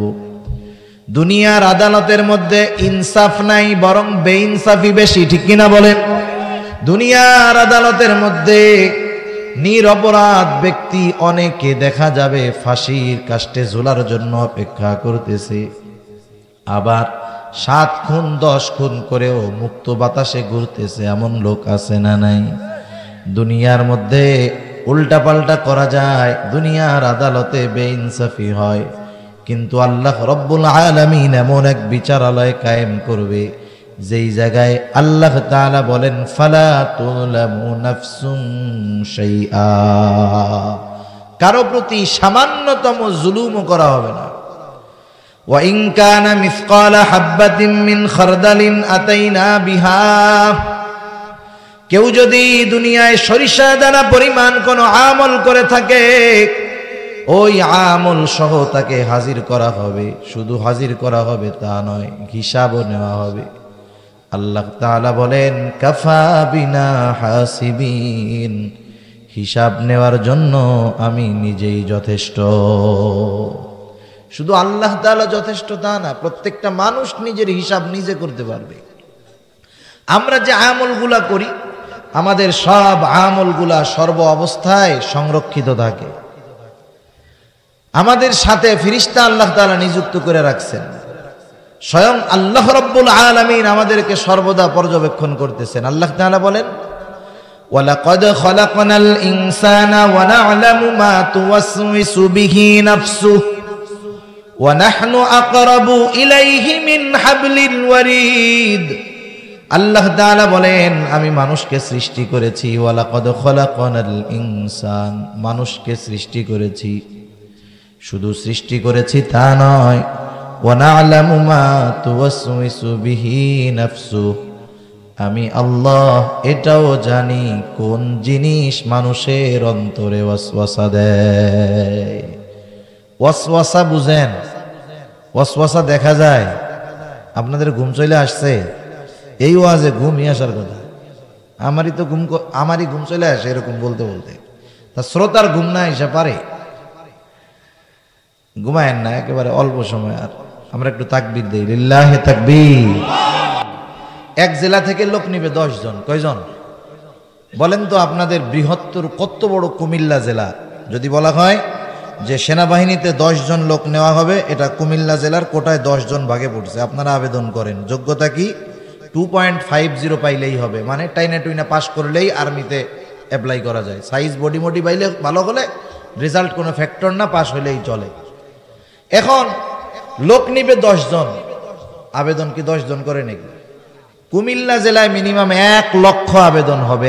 1 লক্ষ আবেদন করবে কেউ, অনেকে শুরুতেই শেষ, ওর আবেদন পত্রের মধ্যেই ভুল, ওইটা বাতিল। 50,000 এক ঠেলায় শেষ। আরো 50,000 আছে, ওদেরকে রিটার্ন নেওয়া হবে, লিখিত পরীক্ষা। ওই জায়গায় 45,000 শেষ। আবেদন করেছিল কত? আছে কত এখন পর্যন্ত? 5,000। এরপরে এইগুলারে বলবে যে অমুক দিন কুমিল্লা স্টেডিয়ামে আইসো, সবাইকে সিরিয়ালে দাঁড়া করানো হবে। যে মেজর সাহেব আছেন, সাথে ওয়ারেন্ট অফিসার, মাস্টার ওয়ারেন্ট অফিসাররা থাকবে, মেজর থাকবে। মেজর খালি সামনে দিয়ে হাঁটবে আর বলবে বাদ বাদ বাদ বাদ বাদ, যেটা নিবে ওটারে ডাইনে আনবে। ওই 5000 শুধু হাঁটবে সামনে দিয়া, ওতেই মাশাল্লাহ 4900 শেষ। বাকি আছে কত? আরে জোরে বলেন না, কত? 100 100 100। এইবার এদের মধ্যে কম্পিটিশন হবে, ওইখান থেকে বাছাই করে 10 জন টিকবে, ঠিক কিনা বলেন? আর এই 10 জন হলো 1 লক্ষ থেকে বাছাই করা লোক, ঠিক কিনা? মাহফিলে হাজার হাজার মানুষ বসবে, আরে আস্তে আস্তে উঠে যাবে, বুঝবেন যে ওরা শেষ পর্যন্ত থাকার মতো না। লাস্টে যে কয়জন থাকবে বুঝবেন এই কয়জন একেবারে ভেজাল ছাড়া খাঁটি মানুষ, ঠিক কিনা বলেন? সেটা বুঝতে হবে, কারণ সব ধরনের খাবার সবার পেটে শুট করে না।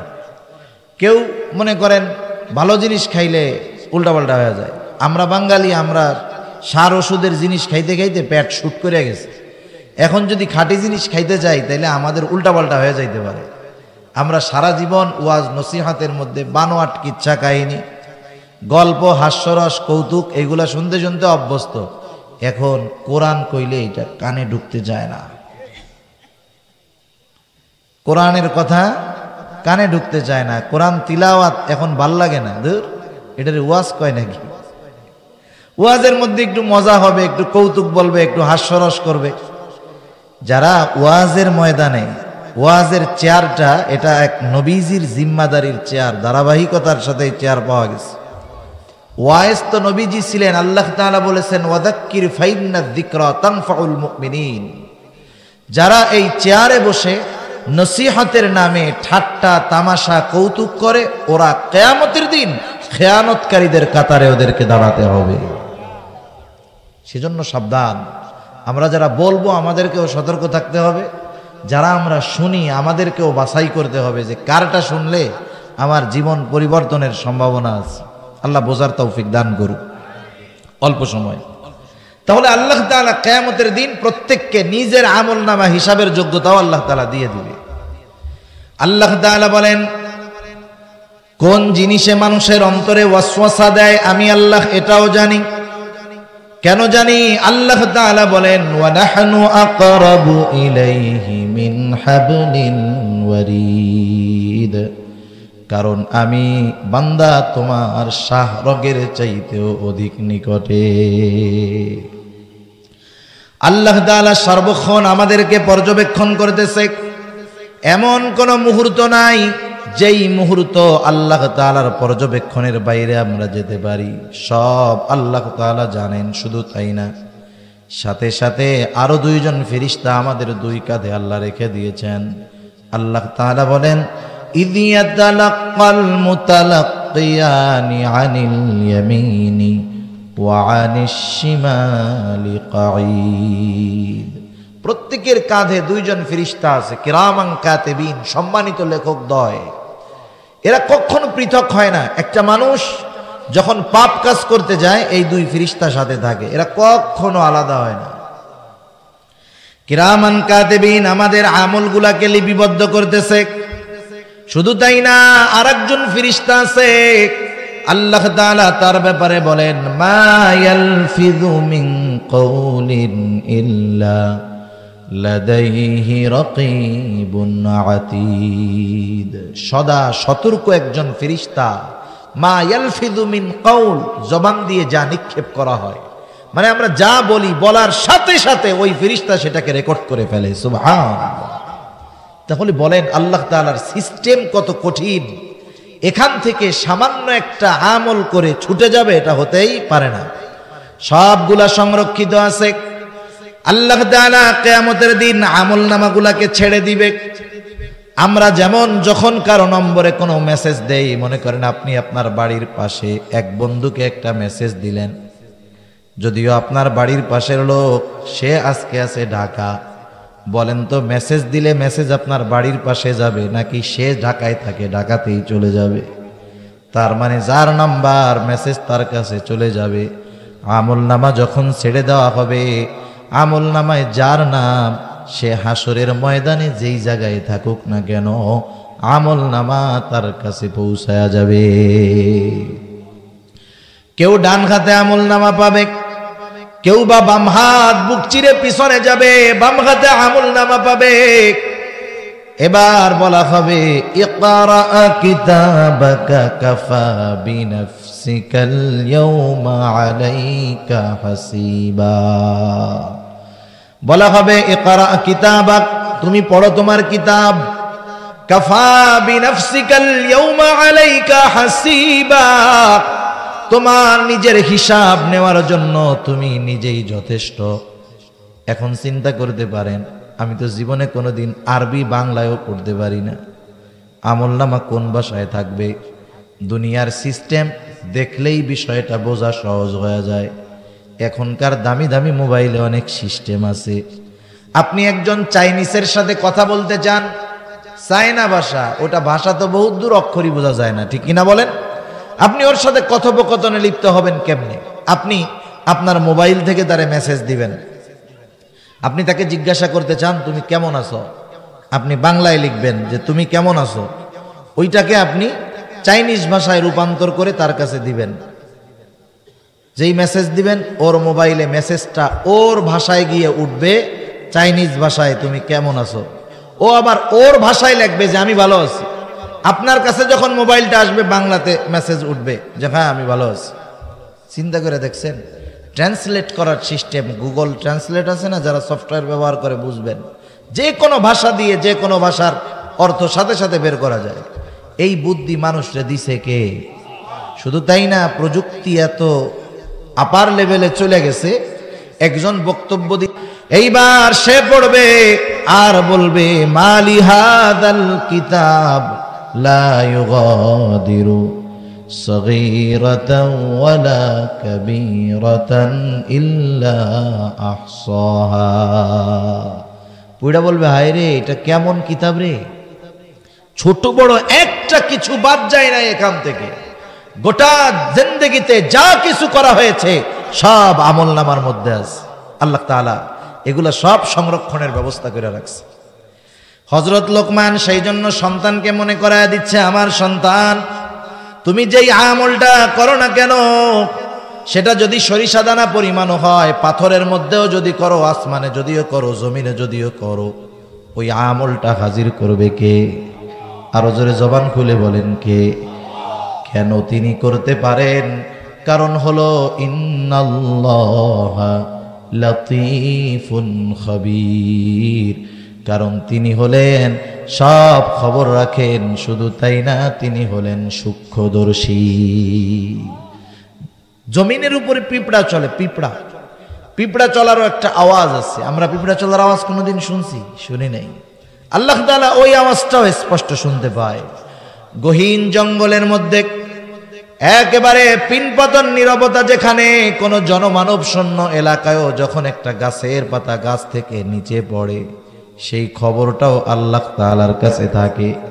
আল্লাহ তাআলা এতটা সূক্ষ্মদর্শী, আমি আপনি যদি আমার আপনার সন্তানের মধ্যে এই বিশ্বাসটাকে ঢুকায় দিতে পারি, বাবারে তুমি আমার সামনে গুনাহ করো না, আমার সামনে তুমি ভালোভাবে থাকো, খারাপ কিছু করো না, তুমি যখন আমার চোখের আড়ালে যাইবা, তোমার ঘরের মধ্যে গিয়ে তুমি যখন দরজা লাগাইবা, মোবাইলে কিছু দেখবা, বলবা, করবা, আমি বাবা হয়তো দেখব না, কিন্তু তোমার প্রত্যেকটা আমলের ব্যাপারে খবর রাখেন যিনি, দেখেন যিনি, তিনি কে? হযরত লোকমান সন্তানের মাথার মধ্যে এটা ঢুকায়া দিচ্ছে যে তুমি যেখানেই যাও, যাই করো, সর্ব অবস্থায় তুমি আল্লাহ তাআলার নিয়ন্ত্রণের মধ্যে আছো। এরপরে হযরত লোকমান সন্তানকে আমলের শিক্ষা দিচ্ছে। আমার আগে হযরত নামাজের ব্যাপারে গুরুত্বপূর্ণ আলোচনা করেছেন। হযরত লোকমান সন্তানকে বলতেছে, ইয়া বুনাইয়া আকিমিস সালাহ, ও আমার বৎস তুমি নামাজ কায়েম করো।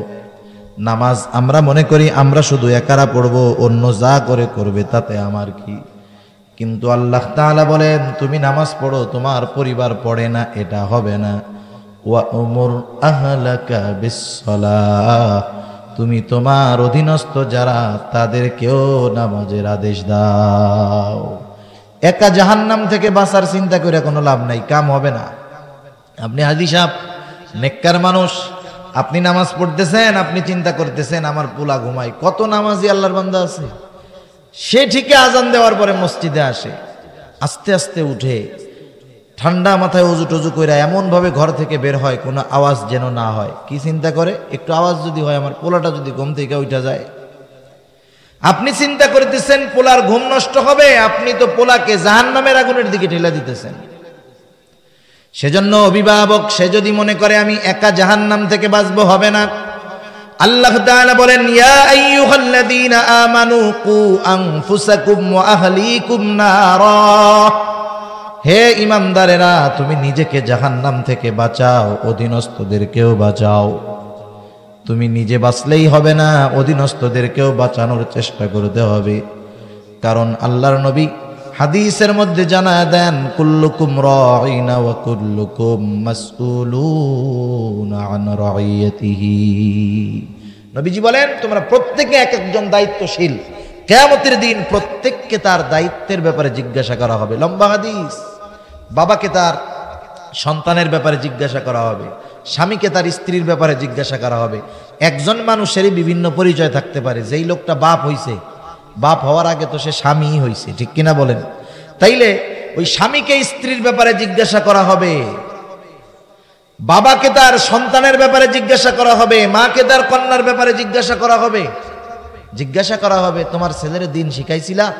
তখন আপনি কি জবাব দিব? আমি তো নিরিবিলি নামাজ পড়তে গেছি যাতে আমার মেয়েটার ঘুম না ভাঙে, তারে আমি ঘুম থেকে জাগাই নাই, তাকে দুনিয়ার আরাম দেওয়ার জন্য আমি তাকে শীতের রাত্রে ডাকি নাই। কিন্তু ওই সন্তান কিয়ামতে কি করবে? আপনার তো নেকের পাহাড় ভরা, আপনি তো চিন্তা করতেছেন আমার জান্নাতে যাওয়া কে ঠেকায়। এইবার ওই যেই সন্তানের ঘুম নষ্ট করতে চান নাই, যেই সন্তানকে শীতের রাত্রে ঠান্ডা পানি দিয়ে ওযু করতে হবে কষ্ট দিতে চান নাই, আল্লাহ না করুন ওই সন্তান ওই স্ত্রী কন্যা যদি জাহান্নামী হয়ে যায়, আপনাকে জান্নাতে যেতে দিবে না, বাধা হয়ে দাঁড়ায় যাবে। আল্লাহ তাআলার কাছে বলবে রব্বানা ইন্না আতা'না সাদাতানা ওয়া কুবারানা ফাআদাল্লুনাস সাবিলা। বলবে আমার রব আমি জাহান্নামে যাওয়ার কারণে আমি দায়ী নই। রব্বানা ইন্না আতা'না সাদাতানা ওয়া কুবারানা, আমি আমার বড়দের নেতাদের কথা অনুসরণ করেছি, আমার অভিভাবকদের কথা মতো চলেছি। ফাআদাল্লুনাস সাবিলা, তাদের কারণে আজকে আমি পথভ্রষ্ট হয়েছি, তারাই আমাকে পথভ্রষ্ট করেছে। ও আমার রব, তাদের কারণে যেহেতু আমি পথভ্রষ্ট হয়ে গেছি, জাহান্নামী হয়ে গেছি, রব্বানা ও আমার রব আতিহিম দিআফাইনি মিনাল আযাবি ওয়ালআনহুম লা'নান কাবীরা। এই যে আমার বাবা, এই যে আমার বড় ভাই, এই যে আমার অভিভাবক, আপনি তার উপরে আপনার লানত বর্ষণ করেন, আযাবরে দ্বিগুণ করে দেন। আরে যেই সন্তানের ঘুম না ভাঙার জন্য আস্তে ঘর থেকে বাইরে হয়েছেন, ওই সন্তানই বলবে। শুধু তাই না, বলবে রব্বানা আতিহিম দিআফাইনি মিনাল আযাবি ওয়ালআনহুম লা'নান কাবীরা, তাদের আযাব আপনি দ্বিগুণ করে দেন, তাদের উপরে খাস লানত বর্ষণ করেন। শুধু তাই না, তারা তাদের এই অভিভাবকদেরকে পদদলিত করতে চাইবে, পা দ্বারা মারাতে চাইবে। একটু চিন্তা করে দেখেন। সেই জন্য মসজিদে শুধু আমি গেলে হবে না, আমি একা নামাজ পড়লে হবে না, সন্তানদেরকে নামাজের আদেশ করতে হবে। আবু দাউদের হাদিস, নবীজি বলেন মুরু আওলাদাকুম ফি সাবঈ সিনিন, তোমাদের সন্তানরা যখন 7 বছর বয়স হয় নামাজের জন্য তাগিদ দাও।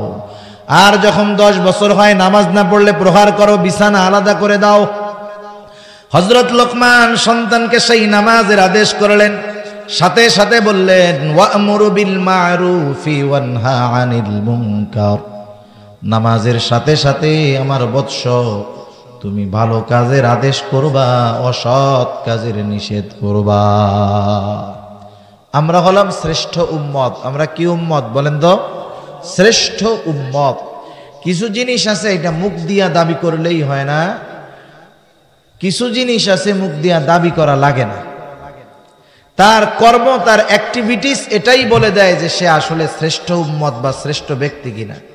শ্রেষ্ঠ উম্মতের কোয়ালিফিকেশন, কোয়ালিটি কি হওয়ার দরকার, কোন বিষয়ের ভিত্তিতে শ্রেষ্ঠ উম্মত আমরা? আল্লাহ তাআলা কোরআনুল কারীমের মধ্যে বলেন, কুনতুম খায়রা উম্মাতিন উখরিজাত লিন-নাস তা'মুরুনা বিল মা'রুফি ওয়া তানহাউনা আনিল মুনকার। তোমাদেরকে মানুষের কল্যাণের জন্য বের করা হয়েছে। তা'মুরুনা বিল মা'রুফ, ভালো কাজের আদেশ করবা, অসৎ কাজের নিষেধ করবা। ওয়া তানহাউনা আনিল মুনকার, অসৎ কাজের নিষেধ করবা। ওয়া তু'মিনুনা বিল্লাহ, আর আল্লাহর প্রতি ঈমান আনবা। তার মানে শ্রেষ্ঠ উম্মত হওয়ার জন্য ঈমানওয়ালা হতে হবে, ভালো কাজের আদেশ, অসৎ কাজের নিষেধ করনেওয়ালা হতে হবে। এই কোয়ালিটি বা এই কাজ, এই যোগ্যতা আমাদের যার মধ্যে আছে, উম্মত হিসাবে তার শ্রেষ্ঠত্ব তত উপরে। আর ভালো কাজের আদেশ, অসৎ কাজের নিষেধের সাথে ঈমানের স্তরের সম্পর্ক আছে। রাসূলুল্লাহ সাল্লাল্লাহু আলাইহি ওয়াসাল্লাম বলেন, মান রাআ মিনকুম মুনকারা ফালইউগাইরহু বিয়াদিহি ফাইন লাম তাসতাতি' ফাবিলিসানিহি ফাইন লাম তাসতাতি' ফাবিকলবিহি ওয়া যালিকা আযআফুল ঈমান। নবীজি বলেন, তোমরা যখন কোনো মন্দ কাজ দেখবা, মান রাআ মিনকুম মুনকারা, তোমাদের মধ্য থেকে যখন কেউ কোনো মন্দ কাজ দেখবে, প্রথম দায়িত্ব হলো ওই কাজটাকে একেবারে ঘুরায়া দেওয়া। ফালইউগাইরহু বিয়াদিহি, কাজটা শুধু থামায়া দিয়া না, কাজটা কি করে দেওয়া? ঘুরায়া দেওয়া। ওই জায়গায় মন্দ কাজ হয়, ওইখানে ভালো কাজ চালু করে দিবা। এখন সেই ক্ষমতা নাই যদি হাত দিয়া বাধা দিয়া কাজ বন্ধ করে ভালো কাজ করতে চাই, নিজের জীবন শেষ হয়ে যাওয়ার আশঙ্কা আছে। নবীজি বলেন, এই বিষয়ে যদি তুমি অক্ষম হও, ফাইন লাম তাসতাতি' ফাবিলিসানি, তাহলে জবান দ্বারা বাধা প্রদান করবা, এটার ক্ষতির কথা বলবা, জবান দ্বারা নিষেধ করবা। জবান দ্বারা নিষেধ করতে গেলেও বিপদের আশঙ্কা। নবীজি বলেন, ফাইন লাম তাসতাতি' ফাবিকলবি, তাহলে জবান দ্বারা এটার বিরোধিতা করবা। ওয়া যালিকা আযআফুল ঈমান, আর এটাই হলো ঈমানের সবচাইতে দুর্বলতম অবস্থা। সেজন্য মন্দ কাজের বাধা দেওয়া এটা ঈমানই একটি বিষয়। হযরত লোকমান এমন আমল শিক্ষা দিলেন যে আমলের সাথে ঈমানের সম্পর্ক। এখন বলেন তো, ভালো কাজের আদেশ, অসৎ কাজের নিষেধ করতে গেলে বাধা আছে না নাই? হরেক রকমের বাধা আসবে। এবার তিনি সন্তানকে বলতেছে, ওয়াসবির আলা মা আসাবাক, এই কাজ করতে গিয়ে বিপদ আপদ মুসিবত আসতে পারে, তখন তুমি কি করবা? ওয়াসবির আলা মা আসাবাক, তোমার উপরে যেই মুসিবত বিপদ আসবে তার উপরে তুমি সবর করো। কারণ হলো, ইন্না যালিকা মিন আজমিল উমুর, নিশ্চয়ই এটা বিশাল একটা ব্যাপার, সাধারণ কোনো ব্যাপার নয়।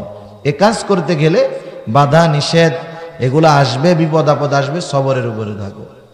এরপরে হযরত লোকমান সন্তানকে বলতেছে, ওয়ালা তুসাইর খাদ্দাকা লিন-নাসি ওয়ালা তামশি ফিল আরদি মারহা ইন্নাল্লাহা লা ইউহিব্বু কুল্লা মুখতালিন ফখুর। হযরত লোকমান সন্তানকে বলতেছে, তুমি মানুষের দিক থেকে মুখ ঘুরায়া কথা বলবা না। মুফাসসিরিনে কেরাম বলেন, এর দ্বারা উদ্দেশ্য হলো মানুষের সাথে অহংকার নিয়ে তুমি কথা বলবা না, অহংকার করবা না। কারণ অহংকার এটা বড় খারাপ একটা জিনিস। আল্লাহর নবী বলেন, হাদিসে কুদসির ভিতরে আসছে, আল্লাহ তাআলা বলেন, আল কিবরিয়া উরিদাই, অহংকার হলো আমার চাদর। যার অন্তরের মধ্যে যাররা পরিমাণ অহংকার আছে সে জান্নাতে প্রবেশ করবে না। আসমান জমিনে সংগঠিত প্রথম যেই গুনাহগুলা, এর মধ্যে একটা হলো অহংকার। শয়তান আদম আলাইহিস সালামের সাথে অহংকার করছে, তুচ্ছ মনে করছে, নিজের ভালো মনে করছে। সেজন্য হযরত লোকমান বললেন, মানুষের সাথে অহংকার করবা না। আমরা হয়তো অনেকে টাকাওয়ালা আছি, পয়সাওয়ালা আছি, আমার প্রতিবেশী গরিব, অভাবী, দুস্থ।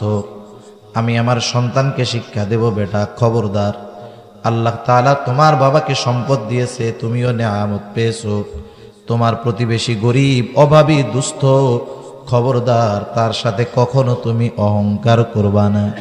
এই শিক্ষা সন্তানদেরকে দেওয়ার দায়িত্ব হলো আমাদের।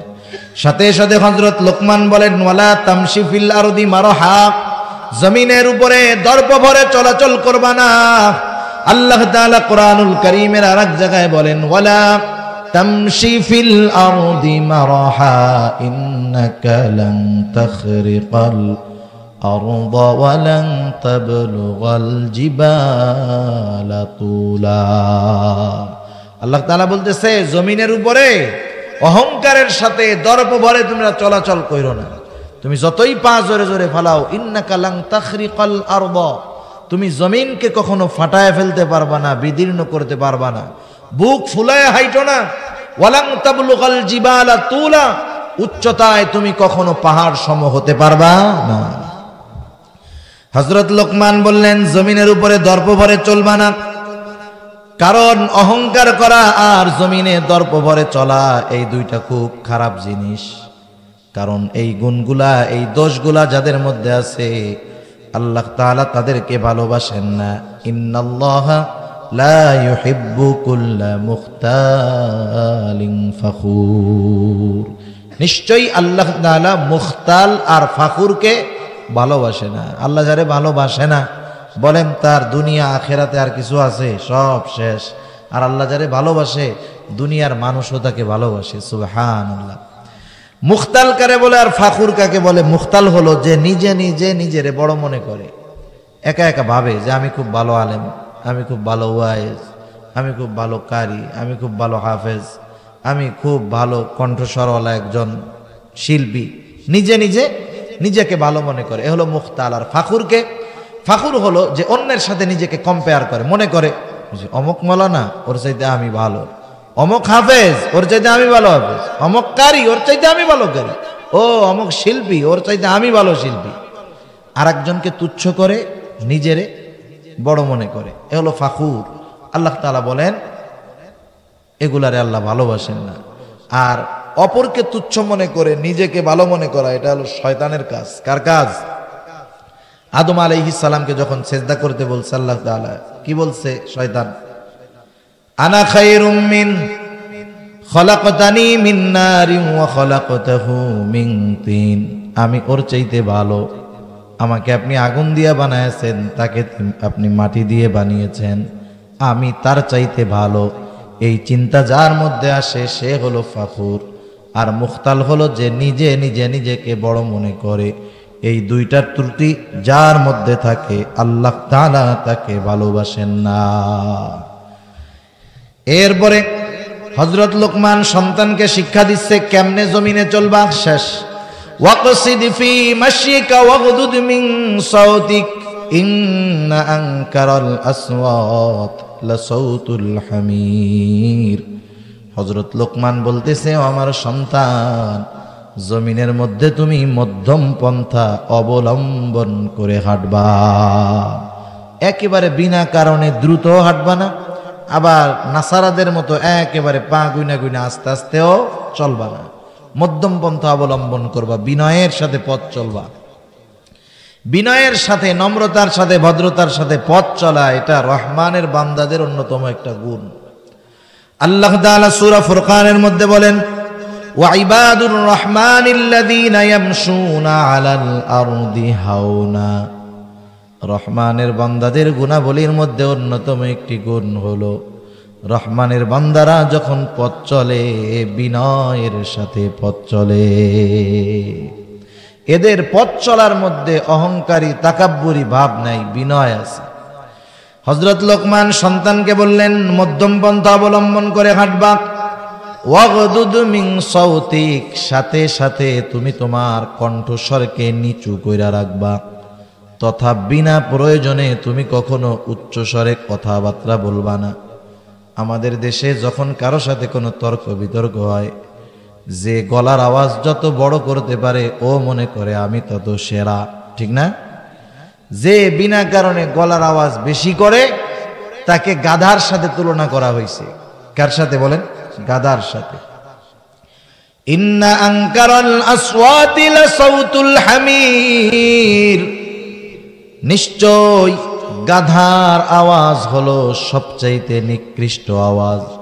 গাধা জোরে জোরে চিৎকার করে, তার গলার আওয়াজটা বড় কর্কশ, শুনতে ভালো লাগে না। সবচাইতে নিকৃষ্ট আওয়াজ হলো গাধার আওয়াজ। যারা বিনা কারণে উঁচু গলায় চিল্লা চিল্লি করে, এদের ওই চিল্লা চিল্লিকে গাধার আওয়াজের সাথে তুলনা করা হয়েছে। এই আয়াত রুকুর মধ্যে হযরত লোকমান সন্তানদেরকে যেই উপদেশগুলা দিয়েছেন, আমরা যদি আমাদের সন্তানদেরকে এই উপদেশগুলা আবেগের সাথে, মহব্বতের সাথে করতে পারি, দিতে পারি, আমার সন্তান যদি ওই উপদেশগুলা গ্রহণ করে, আমার সন্তান একজন সুনাগরিকে পরিণত হবে, একজন ভালো মানুষে পরিণত হবে, একজন নেককার মানুষে পরিণত হবে। সেজন্য আমরা চাই যেন আমাদের সন্তানেরা ভালো হয়। একজন খারাপ বাপ সেও চায় না তার সন্তানটা খারাপ হোক, চায় না কি বলেন? সেজন্য আমরা আমাদের সন্তানদেরকে মাঝে মধ্যে কাছে নিয়ে বসবো, নিজেরা আলোচনা করব, নসিহত করব, দ্বীনি কথাবার্তা বলবো, ইনশাআল্লাহ এতে ফায়দা হবে। আল্লাহ সুবহানাহু ওয়া তাআলা এতক্ষণ যা কথা হলো আমাদের প্রত্যেককে আমল করবার তৌফিক দান করুক। সবাই বলি আমিন। ওয়া আখিরু দাওয়ানা আলহামদুলিল্লাহি রাব্বিল আলামিন। আসসালামু আলাইকুম ওয়া রাহমাতুল্লাহি ওয়া বারাকাতুহু।